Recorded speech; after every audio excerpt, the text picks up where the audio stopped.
super œufs brouillés. Ouais, au revoir.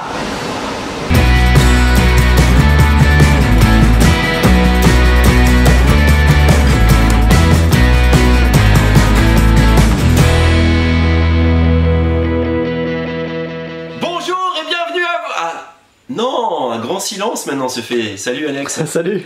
Ça va? Ça va, ouais. Eh bien, bonjour et bienvenue à vous tous dans cette vidéo du vendredi que vous êtes de plus en plus nombreux à suivre. On a dépassé les 4000 abonnés et donc on vous remercie chaleureusement comme toutes les semaines. Comme vous l'aurez remarqué dans ce petit sketch qui rebondissait sur notre actualité, les travaux autour du magasin pénalisent beaucoup la vie du magasin et aussi l'arrivée des nouveautés. C'est pourquoi je vais commencer par vous présenter la nouveauté la plus attendue de cette semaine qui est Micro Macro, la suite tant attendue, Full House. Yes. Avec un petit comment dire, cœur qui bat en vous le présentant, non pas par l'émotion que j'ai en revoyant cette licence que nous attendions tous, mais surtout parce qu'au moment où je vous parle, nous ne l'avons pas encore reçue. Ah. Et voilà, tiens, tu vois, est-ce que trouve les triporteurs de Bordeaux sur ce plateau-là? Voilà, ils sont les triporteurs de Bordeaux. Ils sont pas là? Où les triporteurs de Bordeaux? Ils sont pas autour de la boutique, voilà. Donc, comme vous l'aurez compris, on attend des triporteurs de Bordeaux qui nous amènent notre lot de cartons de Micro Macro Crème City Full House.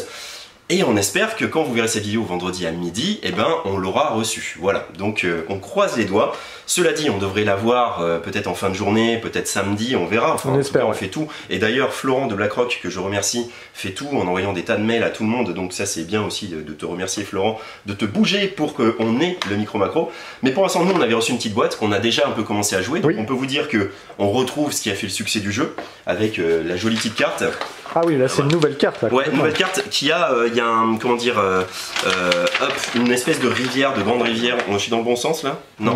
Non, tu n'es pas dans le bon sens. Voilà, enfin bon, voilà. Je vous le montre rapidos, mais voilà, tu vois, comme ça, on voit évidemment sa fourmille de détails, comme tout ce qui fait le charme de ce Micro Macro. Il y a en effet le lot de nouvelles enquêtes. Yes. Voilà. Et moi j'ai trouvé en y jouant que il y avait des choses de déduction. Il y avait du visuel évidemment, mais il y a aussi un peu de déduction, de logique. Voilà, qui faisait que également aussi on suivait les protagonistes avant l'événement et après l'événement. Voilà. En tout cas, on passe toujours un agréable moment en jouant à Micro Macro. Sauf quand on doit replier la carte. Là, ça devient compliqué. Voilà, exactement. Bon, tu bref, peux la poser sur le côté. On peut la poser sur le côté comme ça. Voilà, donc Micro Macro, c'est peut-être disponible. N'hésitez pas à appeler, à envoyer des messages ou à appeler les triporteurs de Bordeaux pour qu'ils leur mettent la pression. Voilà, et je vais continuer cette présentation grâce à un homme à la chevelure foisonnante qui n'est autre qu'Antoine qui va vous présenter un autre jeu. Ah, ben vous êtes là. D'accord, bon bah du coup je vais présenter le jeu. Regarde la foisonnance, elle est là la foisonnance. Salut YouTube, je vais vous présenter Snack Arnaque. Snack Arnaque, c'est quoi? C'est un petit jeu de collection autour du thème de la nourriture. C'est simple, c'est rapide, je vous explique ça très rapidement. Le but du jeu, ça va être de faire une collection de 9 cartes qui vont être devant vous. Il y aura un jeu de majorité suivant ce que j'aurai comme nourriture dans cette collection de cartes. Et puis il va y avoir des petites cartes spéciales qui me font gagner des petits points à côté. Comment ça fonctionne? Eh bien c'est très simple. Premier tour, on me propose 9 cartes, donc voilà, c'est parfait, j'ai ma proposition devant moi. Je vais choisir une carte et je vais prendre toutes les cartes du même type. Donc par exemple, ici, nous avons des petits maquis japonais. Il y a toujours la nourriture japonaise, états-unienne avec le petit donut, ou française avec ici le croissant et les macarons. Mais moi je vais prendre les macarons parce que j'aime les macarons et en plus ça fait 9 points si j'ai la majorité. Vous voyez, indiqué 9. Donc, si en fin de partie je suis majoritaire dessus, je marque 9 points. Ouais, donc là en fait tu as pris 3 cartes que tu as ajoutées dans ta collection. Exactement, ça c'est dans ma collection. Les autres cartes sont pour l'instant défaussées. On va ensuite proposer 9 cartes aux autres joueurs, puis ça va revenir à moi. Alors attention, à moi, on va me proposer 2 nouvelles cartes. On va pas m'en proposer 9 cette fois-ci, puisque j'en ai déjà 3. Donc on va m'en proposer 6, pour faire 9 en fait. Tout simplement. Donc plus j'aurai de cartes dans ma collection, moins j'aurai de propositions. Voilà. Qu'est-ce qu'on peut me proposer comme carte? On va récupérer cette belle sélection. Eh bien, je peux avoir des cartes comme ceci qui vont me faire plus 1 point par carte japonaise. Donc, même si je ne suis pas en majorité, ça me fera des points, ça peut être très intéressant. Je vais également avoir comme ceci les petits ratons laveurs. Raton laveur, si je prends une carte de raton laveur ou plusieurs, eh bien je vais pouvoir voler autant de cartes aux autres joueurs que je vais mettre dans ma collection. Et les ratons laveurs, je vais les mettre de côté, ils sont sortis du jeu, ce qui fait que quand on va revenir former la pioche une fois qu'on aura fait toute la défausse, ils ne seront plus là. Et surtout, il y a une carte qui va valoriser les petits ratons laveurs, ce qui fait qu'ils pourront éventuellement me faire des points si je trouve la carte qui va bien. Voilà, la partie s'arrête quand on a tous 9 cartes devant nous. Ça dure pas plus de un quart d'heure. Alors, c'est sympathique comme tout. C'est un jeu de Gary Kim pour 7 ans et plus, de 2 à 5 personnes. Excellent. Voilà, snack arnaque. Ça a l'air très chouette. Et ça. je repasse le flambeau à Tom. Oui. Je me retrouve pour le jeu de rôle là-dessus. Parfait. Alors, Du coup, je suis là-bas. Ah d'accord, ok. Je suis à côté de l'île de Fruitopia. Ah, Oui, Fruitopia, donc un jeu de Christian Storr pour à partir de 10 ans, de 1 à 4 joueurs. Il y a une version solo en effet. où éditée chaque par zeste Gigamic. compte. Ah oui, ça c'est Gigamic, ils aiment bien les jeux de mots, hein. Le jeu, le même, mais en me, tu te souviens, pour le Oui, 6 oui, qui oui. surprend.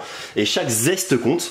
Évidemment, le jeu de mots est facile puisqu'il y a du citron. Voilà. Eh oui. C'est un jeu avec des fruits, c'est un jeu qui apaise et ça fait du bien parce qu'il n'y a pas d'argent. La monnaie dans ce jeu, ça va être les fruits. Et c'est un jeu, somme toute, assez facile à installer et à faire jouer à différents types de joueurs. Donc ça va être un peu comme ces gammes de Dice Farm, tu sais, on avait parlé la semaine dernière. Ouais, on avait Voilà, parlé. le genre de jeu que vous sortez avec n'importe qui, mais qui va amener son petit lot de saveurs aussi pour vous, joueurs un peu aguerris, et qui ne va pas faire peur aux joueurs débutants. Voilà, quel est le twist du jeu? C'est un jeu de taquin, un petit peu, où ce taquin va permettre de récolter des ressources. Et ça, c'est très original. Vous partez avec chacun votre île, ça c'est mon île. Je suis l'île de Sunset Island, enfin Sundy Island. Et si je suis premier joueur, je vais la retourner, comme ça on se souviendra que c'est moi le premier joueur. C'est important pour connaître les tours qui restent une fois que la fin de partie est déclenchée. Ok, très bien. À mon tour de jeu, j'ai 2 phases d'action. La première, c'est de déplacer des ressources qu'il y a sur mon île. Comme un taquin, tu vois, je pourrais déplacer de 1 cette banane ou de 1 celui-là. Au début, c'est assez étriqué, donc le maximum de déplacement, ce sera 1. Et je vais récupérer la ressource en question. C'est-à-dire, si je passe de 1 cette banane, je vais récupérer une banane que je vais mettre dans ma réserve. Évidemment, à un moment, si je déplace ça de 1, que je repasse la banane ici, à un moment, la banane, je vais pouvoir la déplacer de 2 et récupérer de plus en plus de fruits. Ces fruits, ils vont me servir à plusieurs choses. Ils vont me servir à soit acheter des bâtiments, ici, comme tu vois. Ouais. Alors, différents bâtiments ou améliorations. Et là, on va aller voir les différents habitants de l'île. Et là, c'est encore chouette. Ils demandent à être payés en fruits, eux aussi.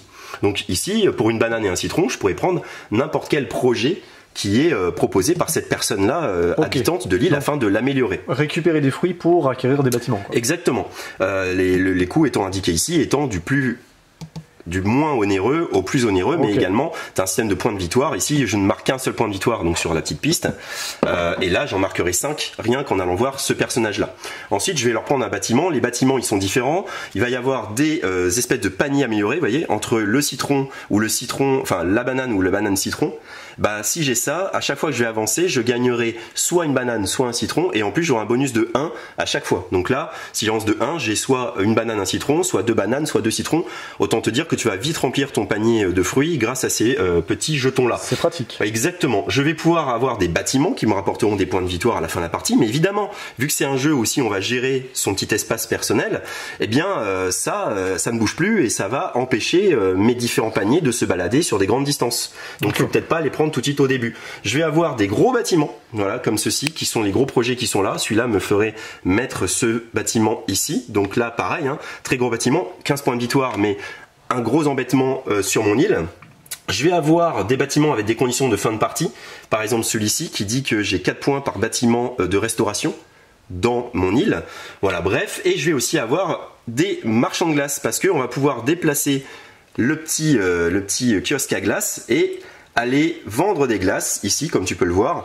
Voilà, maintenant si j'ai déplacé mon marchand de glace et que j'ai dans ma réserve un citron et une orange, je peux faire une glace comme ceci, et il y a des glaces qui rapportent des points de victoire de 7 points jusqu'à 16 points. Donc voilà, on peut faire des petits milkshakes aussi en dépensant des fruits tous identiques. C'est quand même très malin, et ce qui est surmalin aussi, c'est que l'autre action possible, c'est d'aller vendre des fruits aux bateaux qui sont hackés sur les plages de mon île. Et quel intérêt de faire ça? C'est que par exemple, là regarde, je vais vendre 2 citrons et ce fruit là, il dégage et il me libère une case. D'accord. Donc maintenant, Ouais, ok. si j'arrive à bouger mon citron, mon orange, je vais pouvoir la faire avancer de 3 cases et récupérer 3 oranges d'un coup. Ouais, donc, c'est un jeu ok. très satisfaisant où tu vas faire Optimisation, exactement. gestion de ressources, Exactement. réalisation d'objectifs. Tu as tout dit, Alex, et c'est très satisfaisant pour y avoir joué parce que tu fais ah là ouais, regarde, je me fais une distance de 3, je récupère 3 oranges, j'achète ça, je pose ça, avec ce petit côté casse-tête finalement, petit côté taquin où on va déplacer les choses pour que ça nous rapporte le plus possible de fruits, mais aussi on va acheter ces bâtiments en les plaçant de manière la plus judicieuse possible pour pas qu'ils pénalisent le déplacement de nos différents paniers à fruits sur notre île. Voilà, c'est un jeu un petit peu écolo parce qu'on parle que de fruits, on parle de mettre une ferme au crocodile, de mettre des choses comme ça qui vont améliorer notre île, mais c'est quand même écolo parce que si tu mets trop de bâtiments qui vont polluer ton île, certes pour attirer des touristes, bah ton île après tu pourras plus récolter tes fruits. Et là le message il est quand même de trouver un juste équilibre entre ce qui va attirer les touristes pour faire rentrer de la monnaie évidemment, et de préserver le côté naturel de son île et la récolte de ses fruits. Moi j'aime bien. Je trouve d'ailleurs, je pense que Deep Print Game ça doit être ça. Une empreinte, voilà, ça montre que c'est des jeux qui font attention à la nature et on ressent ça très bien dans Fruitopia. Petite cerise sur le gâteau, il y a une version dite expert où vous allez en fait avoir des nouvelles actions où vous allez faire des bouteilles de soda et vous allez avancer avec différents pions sur différentes flèches comme vous pouvez le voir pour marquer de plus en plus de points. Et il y a également une variante solo qui utilisera le dos de ces bateaux et vous pourrez affronter un automa. Voilà pour Fruitopia. Et puis maintenant on va retrouver l'homme à la chevelure foisonnante de l'autre côté du couloir pour vous parler des jeux de rôle.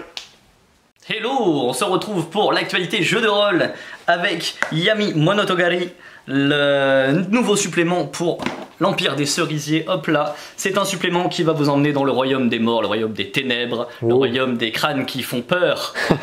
Donc c'est un supplément d'univers, mais c'est aussi un petit supplément évidemment de scénario. Vous avez 2 scénarios compris pour l'Empire des Cerisiers, le jeu de rôle médiéval fantastique japonais. Tout à fait. Hop là. Nous avons également un supplément pour Aventure en Terre du Milieu, pour jouer bien dans l'univers du Seigneur des Anneaux avec les règles de la 5e édition du plus grand des jeux de rôle. Je ne le cite pas, mais je vais le citer juste après, vous inquiétez pas. Qu'est-ce que c'est? C'est une campagne qui va se jouer sur plusieurs décennies, du moins dans le jeu. Dans la vraie vie, je sais pas, ça dépend à quelle fréquence vous allez jouer. Donc qui s'adresse plutôt aux joueurs aguerris, évidemment. Hop là, j'avais dit que j'allais le citer, je le cite, c'est Donjons et Dragons. J'ai plein de belles petites choses pour Donjons et Dragons. Des petites boîtes comme ceci pour les joueurs, mais des petites boîtes comme ceci pour le maître du jeu également. Qu'est-ce que c'est? Eh bien, ce sont des boîtes métalliques de jetons, mais pas que. Alors, par exemple, admettons, je suis barde, pourquoi pas, hop là. Eh bien, j'ai ma petite boîte de barde, de ma couleur, avec mes petits jetons qui vont servir de marqueur d'état. Ça peut être très pratique pour suivre les combats autour de la table, puisque, eh bien, on se rappelle plus au bout d'un moment si qui est hébété, qui est paralysé, qui est en colère. Bon, mais voilà, grâce aux petits jetons, je vais pouvoir m'en rappeler, c'est très visuel, c'est très pratique pour moi-même, pour les autres joueurs.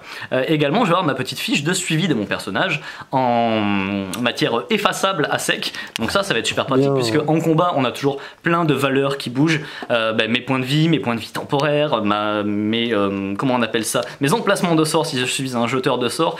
Et bien d'habitude, on fait soit un petit brouillon que l'on perd, que l'on oublie, soit on fait ça sur notre feuille de personnage, mais au bout de quelques semaines, au bout de quelques mois, elle est complètement minable à force de gommer. Et bien grâce à ça, c'est terminé. Donc voilà, ils sont tous là. Que vous soyez barde, que vous soyez rôdeur, que vous soyez druide, que vous soyez sorcier, clerc, tout est là. Et puis pour le maître du jeu, évidemment on a la même chose, mais là au lieu d'avoir une feuille de suivi de personnage, eh bien je vais avoir des petits jetons pour suivre l'initiative en combat. Et là à nouveau c'est très pratique l'initiative, d'avoir quelque chose de visuel sur la table. Voilà, hop là, ces petites boîtes on les attendait, je suis bien content de les avoir. Oui. Et je termine avec quelque chose qui n'est pas du jeu de rôle, mais que ça me fait plaisir de vous montrer, c'est le nouveau plateau. Dans le nouveau plateau, évidemment, il y aura toujours plein de choses, mais il y a toujours un petit goodies. Et qu'est-ce que c'est le goodies de cette semaine? Eh bien, c'est une carte pour Seven Wonders. Et oui, on le lit très bien. Voilà. Je ne prononcerai pas. Je vous laisse la prononcer chez vous si vous voulez. Si vous Faites attention, il peut y avoir des blessés. Moi, je ne m'y risque pas. Si vous savez lire le grec ancien, mettez en commentaire la traduction de ce grec ancien. Hop.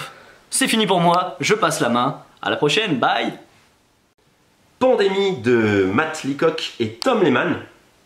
C'est un peu incroyable de penser que ce jeu, il y a 5 ans, était encore de la fiction. Et maintenant, il se rappelle à notre mémoire de manière complètement différente. Oui. Donc, je vais me mettre du gel pour vous parler du jeu, évidemment. Donc, voici Pandémie Zone Rouge. Vous ne vous en souvenez peut-être pas, mais l'année dernière, vous avez présenté Pandémie Zone Rouge Amérique du Nord. C'est un peu la même démarche qu'a effectué les Aventuriers du Rail avec les Aventuriers du Rail Amsterdam, New York et Londres. C'est-à-dire, c'est une version allégée de Pandémie. C'est-à-dire que les parties vont se jouer beaucoup plus rapidement sur une carte beaucoup plus petite. On va retrouver la tension de la Pandémie, évidemment, mais on va pouvoir y jouer plus vite. Et puis, il va y avoir des petits twists pour vous montrer l'originalité du jeu. Donc, c'est à moins de 20 €. Voilà, donc c'est aussi l'intérêt, hein, c'est que ça fait une boîte jeu coopératif passionnant, comme ils le disent. Jouer ensemble, gagner ensemble, il vaut mieux. Gagnez pas toujours, vous allez voir, c'est un jeu qui est réputé pour être très difficile. Et ici, avec les mutations dont je vais vous parler, vous allez voir que le jeu va vous amener beaucoup de fils à retordre. Le principe de Pandémie, pour le expliquer très vite, on va avoir le jeu qui joue contre vous et qui va faire apparaître ces cubes de maladies dans les différentes villes de différentes couleurs. Vous allez, vous, essayer de trouver des remèdes à ces maladies. Le problème, c'est que les villes vont popper de plus en plus et il va y avoir des effets en chaîne. Par exemple, si je devais mettre un cube bleu ici, un troisième cube bleu ici, puis un quatrième, toutes les villes adjacentes à Berlin se retrouveraient maintenant avec un cube, pardon. Nous, nos petits personnages, eh bien, ont différents rôles. Alors, on voit qu'on peut être donc un spécialiste en mise en quarantaine. On peut être un spécialiste en confinement. Quelque part, nous sommes tous pas tous un spécialiste de confinement maintenant. Un pilote ou un virologue. Ne sommes-nous pas tous virologues d'ailleurs. Donc, on va pouvoir incarner ce rôle, se déplacer. Ces rôles vont donner des actions pendant la partie qui vont permettre d'améliorer les actions possibles pour le jeu, qui sont de se déplacer, d'enlever des cubes. Et le but, évidemment, de trouver les remèdes en s'échangeant ces petites cartes-là, qui sont des cartes de différentes couleurs. Évidemment, il faut un certain nombre de couleurs pour avoir un remède, mais ces cartes, c'est tout le dilemme, sont aussi des cartes qui nous indiquent où nous pouvons nous déplacer. Ouais. Alors voilà, est-ce que cette carte, je la garde pour aller à Varsovie, ou est-ce que je l'utilise pour trouver le remède rouge avec d'autres cartes rouges?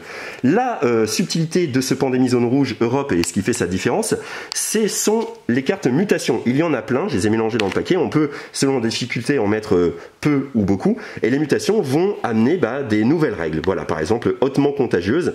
Voilà, pendant la phase piocher des cartes propagation, piocher une carte supplémentaire si le joueur actif possède au moins 2 cartes villes rouges. Et vous avez ça pour les bleus, pour les jaunes, et vous en avez plein pour chaque voilà, des mutations. Il y a aussi les événements qu'on va retrouver. Bref, c'est le côté qui va faire que le jeu peut être plus ou moins difficile selon le nombre de cartes mutations que vous mettez à l'intérieur, et il vous faudra remporter la partie sous peine de recommencer afin de battre à nouveau le jeu. Voilà pour Pandémie Zone Rouge Europe de la gamme Pandémie. Ouais, c'est bien ces petites versions allégées comme ça pour faire une partie rapidement. J'enlève le masque quand même, puisque je vais vous parler derrière le comptoir maintenant des nouveautés. Les nouveautés de derrière le comptoir, on a Rinette des Dubac.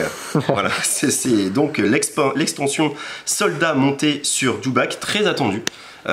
Et il nous reste encore quelques boîtes et c'est très joli comme on voit si on aime peindre. Ouais. Star Wars Légion, attends, je mets ça pour pas qu'il y ait de reflet. Star Wars Légion, si on aime peindre, c'est vraiment très chouette, les figurines sont de très bonne qualité et également le jeu, lui, en jeu de figurines, a un très bon niveau. Munchkin Warhammer 40 000, donc pour ceux qui aiment Munchkin, pour ceux qui aiment Warhammer 40 000, il y avait déjà une boîte de base Munchkin Warhammer 40 000, mais il n'y avait pas d'extension. Voici une extension pour le jeu avec des nouvelles cartes, un peu de délire, c'est du Munchkin dans l'espace, hein, enfin un petit peu. Harry Potter, vous en avez soupé ou pas, si vous n'avez pas assez de Harry Potter, Brainbox a fait sa boîte Harry Potter. Donc Brainbox, c'est des boîtes avec des cartes d'énigmes, de casse-tête, de choses comme ça, et on voit pas du tout d'ailleurs sur l'univers d'Harry Potter. Ça trouvera certainement des fans pour l'acheter. On a aussi Yogg Sothoth, non ce n'est pas un nouveau yaourt de chez Danone, c'est une boîte pour Cthulhu Death Medaille. Voilà, une extension pour Cthulhu Death Medaille qui lui aussi a trouvé son petit lot de fans, hein. Ouais. N'est-ce pas Alex? Toi exactement. Tu as joué et tu avais beaucoup aimé également. Très cool. Très bien, ouais, tu nous en as fait un très bon compte rendu en tout cas. Et pour finir, voilà, si vous aimez Denis Brognard, si vous aimez Koh-Lanta, si vous aimez Jungle Speed, voici le Jungle Speed Koh-Lanta. Voilà, les images vont être de la tribu des Korok. Allez les rouges! Et le totem est looké Koh-Lanta. Voilà. Il y a le générique avec? Non. Oui, bien sûr. Ah. Voilà. Donc la vidéo se finit, car il est temps d'aller jouer à Khôra. Oui. Et de vous en parler à la fin. Là, maintenant. Et d'ici là, merci de votre soutien, merci de vos visites régulières, merci de tous ces gentils commentaires que vous mettez sur la vidéo. Et amusez-vous bien et à bientôt chez Jeux des Cartes Bordeaux. Khôra est le dernier né de la gamme Yellow Expert, cette gamme qui nous avait déjà donné les ruines de Narak. Un jeu pour 2 à 4 joueurs pour des parties entre 1h et 1h30 on va dire. Un jeu du Headquarter Simulation Game Club, donc ça va être un groupement de créateurs de jeux, ouais. Et magnifiquement illustré, enfin vous allez le voir, par David Chapoulet et Jocelyn Millet. Khôra, c'est un jeu de civilisation, donc avec un thème un peu, on s'est fait la réflexion à la Seven Wonders, un petit peu, un jeu sur l'Antiquité. Un jeu très porté aussi par son thème, puisqu'il y a une recherche historique à la fin des règles. Vous verrez qu'ils expliquent toutes les nations que vous êtes capables de jouer. C'est un jeu donc de civilisation, c'est un jeu de gestion de ressources, c'est un jeu de programmation et c'est un jeu de construction de moteur. Donc autant dire que c'est un jeu très riche, d'où le terme expert. Mais quelque part, pour l'avoir joué maintenant, c'est la deuxième partie qu'on fait en 2 semaines. Vous allez le voir, l'iconographie est un modèle d'iconographie, et Alex, qui est créateur de jeu, pourra le confirmer. Le plateau, notamment le plateau peut-être que tu filmeras à un moment, et qui va me servir aux explications, est un modèle aussi pour comprendre comment se déroule le jeu. Il n'y a plus qu'à suivre le déroulé, et ça c'est très agréable. On n'a à aucun moment le besoin de revenir à la règle. Donc, je vais vous expliquer très vite, donc tout de suite, comment cela fonctionne. Alors l'idéal pour bien comprendre le jeu, c'est de partir de son excellent plateau individuel. Chaque joueur se voit remettre ce plateau creusé, très belle qualité, et va choisir une cité où les cités vont être déterminées aléatoirement. Vous avez Olympe, vous avez Argos, vous avez Sparte, vous avez Milet, vous avez Thèbes, et puis devant nous, moi j'ai Corinthe, et puis Antoine avait Athènes. On va partir, on va prendre Olympie. Vous voyez, donc ça se met parfaitement. Ensuite, on va mettre ce petit jeton là. Ça, c'est notre développement personnel. Donc on vous disait que c'était un jeu à moteur de ressources. Les ressources, on va les acquérir ici en augmentant sur chacune des pistes, sachant que les pistes en question ramènent à d'autres pistes aussi qui vont vous permettre d'améliorer en même temps que vous améliorez certaines pistes. Par exemple, quand vous augmentez sur cette piste-là, vous gagnez un point de gloire. Là, vous gagnez des points de victoire. Là, vous gagnez des impôts. Vous verrez donc que tout combotte. Donc pour les joueurs qui aiment bien ces petits côtés satisfaisants, je fais ça qui m'amène ça et ainsi de suite. Là, Cora est vraiment dans le thème. Maintenant, c'est un jeu où il va suffire de suivre la piste de tour de jeu avec donc le fameux événement. Vous avez un paquet de cartes de 9 cartes, donc 9 tours de jeu. Le jeu se joue en 9 tours. À la fin des 9 tours, c'est celui qui a le plus de points de victoire qui a gagné. Les 2 premières cartes sont connues. Il s'agit de la densification des cités, pardon, la première est connue, et la dernière est connue. Il s'agit de la conquête de la Perse. Les autres sont tirés aléatoirement parmi un long paquet de cartes. Voilà, donc ça assure la rejouabilité et la renouvelabilité du jeu. L'événement est donc annoncé, on le connaît, il sera validé plus tard. On va avancer, Alex, dans la phase B, on a une phase d'impôt. Et là, on va aller voir cette piste-là, ce grand plateau, qui est un plateau commun à tous les joueurs, où chaque joueur verra représenté par son pion à sa couleur, sa valeur de citoyen, sa valeur d'impôt, sa valeur de gloire et sa valeur d'armée. Ici, il y aura les conquêtes possibles grâce aux guerres que l'on va mener. On revient donc une fois que la phase d'impôt est passée, on arrive au cœur du jeu, c'est la phase de programmation. Vous disiez que c'était un jeu de programmation. En fait, on va jeter 2 dés au début. Voilà, par exemple. Ouf. Une paire de 1, donc on va changer un petit peu juste pour voir. 3, 4. Et là, les programmations vont être choisies parmi ces tuiles-là. Exactement. Donc c'est bien, tu les as remis dans l'ordre.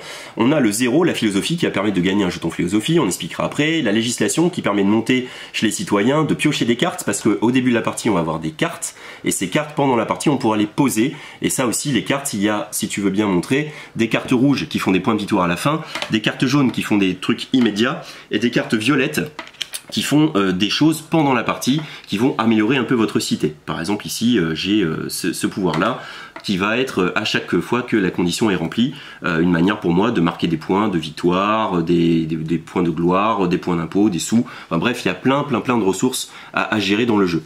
On a donc maintenant la législation, la culture. Vous allez marquer directement des points de victoire égales à votre augmentation sur la piste de culture. Le numéro de l'augmentation, enfin de votre niveau est ici. Donc on voit qu'on peut aller de 1 à 7, 7 étant le niveau maximal dans chacune des pistes. Et les petits chiffres que vous voyez indiqués ici, c'est le coût en drachmes que vous devez payer lorsque vous voulez passer d'un niveau à un autre. Le commerce, vous allez gagner des sous, ça c'est important, et vous allez pouvoir acheter des petits jetons comme ceci. Ici, vous avez 2 manières de gagner ces jetons, soit par le commerce en allant les acheter, ce sont des connaissances, soit par la guerre en les conquérant. On continue, on a le militaire, c'est la fameuse guerre qui va vous permettre d'augmenter sur cette piste militaire et d'aller faire des combats ici pour récupérer des jetons. Et après, donc, chaque combat va amener différentes récompenses comme des points de sous, des points de victoire, mais vont amener aussi des pertes. Parce que comme on peut le voir ici, la tête de mort, c'est les pertes dans mon armée. Et ça, c'est le minimum d'armée qu'il faut que j'ai pour aller conquérir ce jeton de connaissance. Le militaire est donc fait, le politique va vous permettre de jouer les cartes politiques, celles que vous avez récupérées par la législation. Ce sont ces fameuses cartes que vous allez jouer qui vont vous demander de posséder des jetons que l'on voit en haut à gauche et peut-être des sous et peut-être les deux. Donc à droite et à gauche, vous regardez, c'est le coût de votre carte.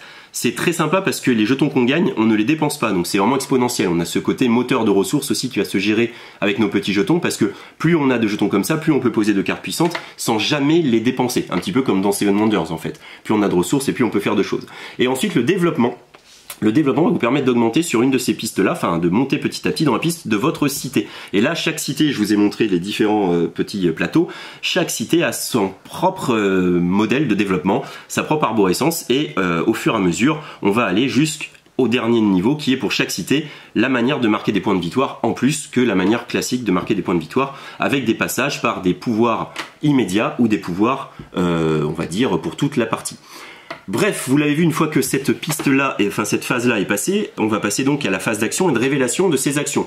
On va, pour chaque dé, attribuer une action, et la valeur du dé, va nous donner une idée du pouvoir de l'action qu'on peut faire. C'est-à-dire, avec un 4, je pourrais jouer jusqu'à un 4 militaire sans dépenser quoi que ce soit.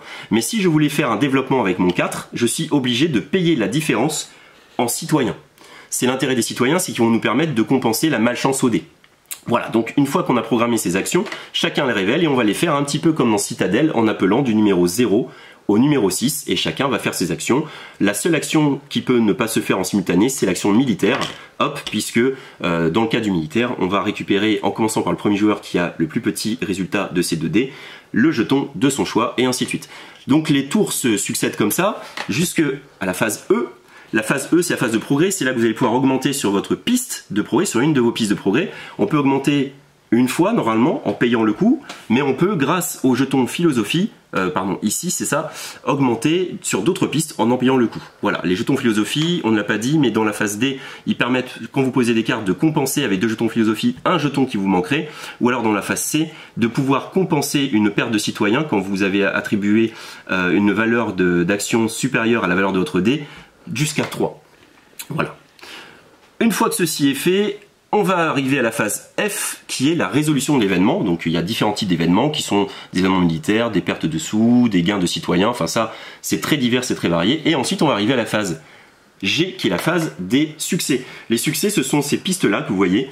En fait, il y a une petite course dans ce jeu. Le premier qui atteint 10 points de victoire pourra poser son jeton, le premier qui atteint 12 citoyens, le premier qui aura 6 en armée, le premier qui aura son niveau 4 en économie, le premier qui aura posé 3 cartes devant lui. Chaque fois que vous posez un succès et que vous êtes le seul à le faire, vous gagnez de la gloire et vous gagnez un impôt. Les impôts, ça vous permet de récolter des sous au début de votre tour. Mais si vous êtes plusieurs à le faire dans le même tour, alors personne ne gagne de gloire, car il n'y a pas de gloire à le faire à plusieurs, mais vous gagnez tous des impôts. On va faire ça jusqu'à 9 tours, et à la fin de la partie, on va compter les points de victoire en fonction de vos cartes violettes, en fonction de votre gloire multipliée par les connaissances majeures, qui sont les connaissances qui ont, comme sur ton petit plateau, des petits lauriers, et donc vous allez faire un multiplicateur tout bête, et puis évidemment les cartes violettes, comme je l'ai dit, qui vont rajouter des points de victoire différents, et votre cité à vous qui va rajouter des points de victoire différents. Le jeu est clairement expert, c'est vrai, parce que Antoine, il fait des nœuds au cerveau au début. Complètement. Comme tu as dit, ce jeu est diabolique. On a envie de faire plein de choses, et évidemment, il faut penser à plein de choses. Et évidemment, c'est un jeu, plus on va y jouer, et plus on va s'y améliorer. Mais il est vrai que les cités toutes différentes vous donnent une sensation de jeu complètement différent. Sans trop diriger votre stratégie, ça permet aussi de déclencher des effets satisfaisants. Toi, c'était surtout sur les cartes. De jouer des cartes avec Athènes, effectivement. Ouais, moi, c'était sur le fait de gagner des jetons et de lier ça à l'économie. Et puis toi, Alex, c'était sur la culture. Exactement. En fait, Olympie était surtout basé sur la culture. C'est pas pour autant que le truc est vraiment drivé. On l'a vu, il y a des parties complètement différentes. Tu as joué Athènes complètement différemment que ne l'avait joué Alice à la partie de la semaine dernière. Surtout, je souligne juste par rapport aux cartes qu'il y a une mécanique qu'on peut inclure qui est le draft en fait. Ah oui, exactement. Et là, ça change complètement la symétrie, puisqu'une fois qu'on a maîtrisé sa civilisation, on sait quelles cartes il faut garder, qui feront des points de victoire à la fin de la partie, ça nous dirige encore plus, quoi. Exactement. Donc ça, c'est vraiment Au top. début de la partie, il y a une phase de sélection circulaire, Tout à fait. qui est le nouveau terme dans ce livret de règles pour le draft.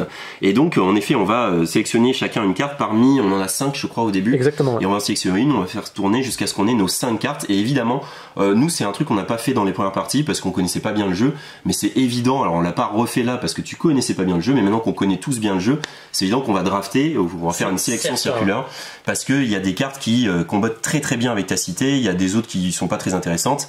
Et ça, c'est aussi le charme du jeu. Donc c'est un jeu très complet, en effet, comme tu disais, sélection circulaire, combo de cartes, gestion de ressources, moteur de ressources, programmation. Le système de programmation est très malin avec ces tuiles liées au dé, avec une gestion du hasard grâce aux citoyens pour compenser un jet malheureux. Voilà, le jeu nous a énormément plu. Si on fait un petit tour comme ça de table, Antoine, Moi, génial, j'ai adoré le côté un peu bac à sable du début de partie. On peut faire énormément de choses en début de partie et on sait pas trop où donner de la tête, et puis au fur et à mesure de la partie on va commencer à cibler notre stratégie et comme l'avait dit Alex, il y a un petit peu une stratégie en pyramide. Il va d'abord falloir poser les bases et puis on va se fixer un objectif, il va falloir aller vers cet objectif et ce sera pas forcément le même à chaque partie, voire pas du tout, et ça je pense que ça va être très très intéressant, notamment quand on va inclure le draft. Tout à fait. Alex? Ben, moi c'est un coup de cœur immédiat, de toute façon là Yellow il m'avait beaucoup plu déjà, les runes de Narak, c'est excellent. Ouais. Et là pour moi c'est, on en parlait, hein, c'est un peu le Seven Wonders plus.